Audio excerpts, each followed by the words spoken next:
I'm Kate, and I'm building a bamboo bicycle with the Bamboo Bicycle Club. My goal is to cycle it from Costa Rica to Cape Horn, following the spine of the Andes, and then use the adventure story to raise awareness and inspire action on biodiversity loss. People love adventures. They love going on them, and they actually love hearing about them too. So the idea of Adventure Plus is to harness that power of adventure and use that as a communication medium to help raise awareness on some of our most urgent and important environmental challenges. When Kate approached us, it was really exciting. We get all sorts of people come into the workshop to build bikes, and they've all got their own ideas and their own concepts. And Kate's concept is to create a really sustainable bike and then go on a really interesting journey with it.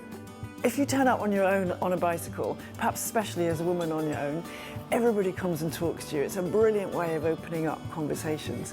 And I think the bamboo-ness of this bamboo bicycle is going to add an extra dimension to that. I'm really curious to see how that helps facilitate conversations and gets me able to talk to people. The other brilliant thing about bamboo, apart from the fact that it's going to look really different and a little bit wacky, is that it's got a much lower carbon footprint than steel. The whole treatment process is different, much lighter in energy. And finally, what's really, really superb about this bamboo is that it came from the Eden project in Cornwall. What was really exciting is that we could actually help her work with the Eden project and other UK manufacturers to create a bike that's locally grown and locally built. And that's kind of the first time that it's been done in the UK. Biodiversity loss is really important. I think often when people think about species extinction, they think about polar bears on shrinking ice or the loss of tigers and so on, the big, charismatic megafauna, big, sexy animals. And that's tragic that those animals are under threat, obviously.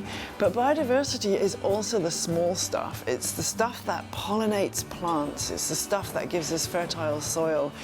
It's the stuff that gives us so-called ecosystem services like fresh water and clean air. We literally cannot survive without those ecosystem services. But I think there's another argument too. That's a very human-centered argument, and it's a powerful and it's a really important one. But we coexist on this planet with millions and millions of other species, and those species are entitled to be here as well alongside us. So I think there's a very strong ethical argument as well as a very, very powerful pragmatic and practical argument.